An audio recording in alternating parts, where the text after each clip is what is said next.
Potrebbe essere stato proprio il terribile nubifragio che ha creato danni in tutto il Veneto a causare la morte di un 46enne trovato senza vita ai piedi di un albero caduto a Montorso in provincia di Vicenza. Era a bordo di uno scooter e potrebbe aver perso il controllo del mezzo andando a sbattere. Sono stati oltre 200 gli interventi dei vigili del fuoco a fronte di oltre 500 chiamate dal confine con il Trentino fino a Belluno. La situazione più pesante è quella che ha investito l'altopiano di Asiago. Roana è stata investita da una tromba d'aria, ma sulla zona si sono verificate frane, smottamenti, oltre a una grande quantità di alberi abbattuti. Una casa è stata scoperchiata a Roana, dove danni si sono registrati anche nella zona del laghetto. Un grosso abete ha bloccato la strada a lungo. In Val d'Assa il torrente Assa si è ingrossato vistosamente ed è stato necessario un lungo lavoro per riaprire la strada di collegamento, chiuso anche il Costo fino alla mattinata. Più giù verso la pianura, a Schio e Torre Belvicino, si sono registrate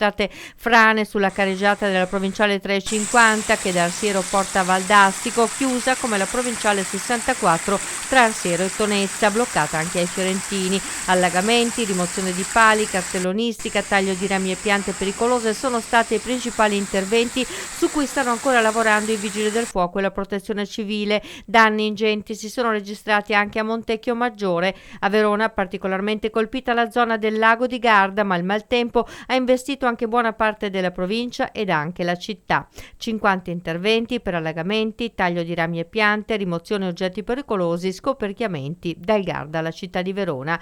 Decine di interventi anche nelle altre province venete, sempre per rimozione di alberi e allagamenti. Un'ondata di maltempo che non ha risparmiato nemmeno la grandine, che ha imbiancato per qualche ora le cime dell'altopiano di Asiago.